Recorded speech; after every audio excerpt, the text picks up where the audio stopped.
Bismillahirrahmanirrahim. Kita masuk pada video yang kedua, membahas tentang alur pembelajaran di dalam metode At-Taki, akselerasi tahsin tilawah Al-Quran intensif.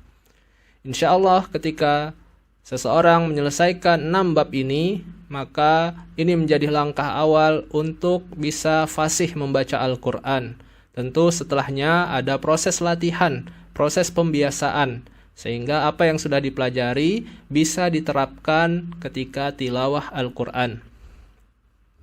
6 konsistensi tersebut bisa disingkat dengan 6K, yaitu yang pertama kita akan membahas tentang konsisten rahang. Maka dari video kedua dan selanjutnya, di sini video akan menggunakan 2 kamera dari arah depan dan arah samping untuk memperlihatkan bentuk rahang.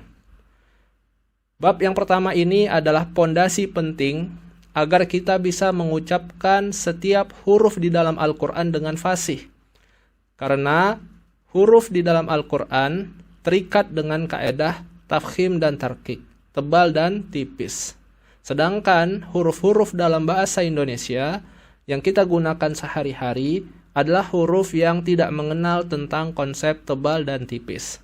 Itulah sebabnya pada pertemuan pertama ini kita akan membahas tentang konsisten rahang, bahwa setiap huruf di dalam Al-Quran terikat dengan kaedah rahang, rahang tebal atau rahang tipis. Yang kedua, kita akan membahas berkenaan tentang konsisten harokat. Bagaimana kita bisa mengucapkan setiap harokat fathah, kasroh, dan dhammah dengan sempurna. Insyaallah nanti akan dilatih pada bab yang kedua. Pada bab yang ketiga, kita akan membahas konsisten huruf. Dan inilah bab yang paling panjang pembahasannya di dalam buku At-Taki. Hampir 70% dalam buku At-Taki membahas tentang huruf. Kenapa? Karena memang bagian ini, pembahasan tentang huruf, sering tidak mendapatkan perhatian yang lengkap, di mana kita harus bisa mengucapkan setiap huruf dengan tepat, jelas sejelas-jelasnya. Terutama ada banyak sekali huruf yang terdengar bunyinya mirip, seperti huruf sa, sin, shin, dan huruf sod, atau huruf zal, zai, dan zo. Maka 3 huruf atau huruf-huruf yang mirip ini akan kita latih supaya benar-benar fasih dalam mengucapkannya. Yang keempat adalah konsisten tebal tipis. Pada bab yang keempat ini kita akan mempelajari ada huruf-huruf yang istimewa, karena dia terkadang dibaca tebal atau terkadang dibaca tipis. Berbeda dengan sebagian besar huruf yang lain, dia pasti tebal atau pasti tipis. Maka di bab yang keempat ini kita akan mempelajari huruf-huruf yang kadang tebal dan kadang dibaca tipis. Dan ini dicontohkan oleh Rasulullah. Kapan huruf tersebut dibaca tebal dan kapan huruf tersebut dibaca tipis. Maka pastikan bagian ini tidak boleh kita abaikan dalam tilawah Al-Quran. Jangan asal-asalan ketika membaca huruf. Oh, yang ini ditebalin saja atau yang ini ditipisin saja. Tidak boleh. Semuanya harus sesuai dengan yang dicontohkan oleh Rasulullah. Yang kelima, kita akan membahas konsisten gunnah, yaitu kapan huruf mim atau nun dibaca dengung. Dan yang terakhir, konsisten mad. 2 bab ini, konsisten gunnah dan konsisten mad, insyaallah sudah banyak dipelajari dalam kelas-kelas tahsin.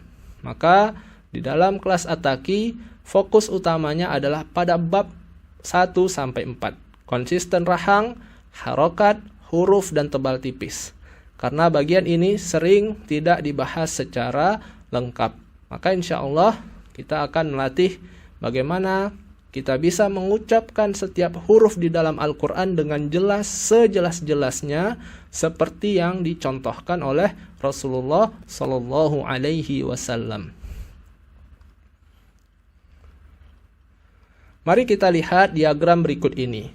Apabila seseorang tidak mempelajari huruf dengan lengkap, maka akan sering terjadi tertukarnya bunyi huruf atau bunyi huruf yang tidak jelas. Seperti di dalam huruf kita ada huruf S, namun di dalam huruf hijaiyah terbagi ke dalam 4 huruf. Huruf sa, sin, shin, dan huruf sod. Maka kita harus bisa mengucapkan keempat huruf ini dengan jelas, baik dia dalam kondisi sukun, dalam kondisi fathah, kasroh, atau dhammah. Demikian juga di dalam huruf kita ada huruf Z yang ternyata huruf hijaiyah yang berbunyi seperti Z itu ada 3, yaitu zal, zai, dan huruf zo. Maka 3 huruf ini harus dilatih supaya bisa diucapkan dengan tepat. Dan di dalam huruf kita ada huruf H, namun di dalam huruf hijaiyah terbagi ke dalam 2, H dan H. Ini juga harus dilatih sehingga bisa diucapkan dengan jelas. Maka inilah 6 alur pembelajaran di dalam buku At-Taqi. Insyaallah ketika kita menyelesaikan 6 bab ini, maka ini adalah langkah awal untuk kita bisa fasih membaca Al-Quran. Assalamualaikum warahmatullahi wabarakatuh.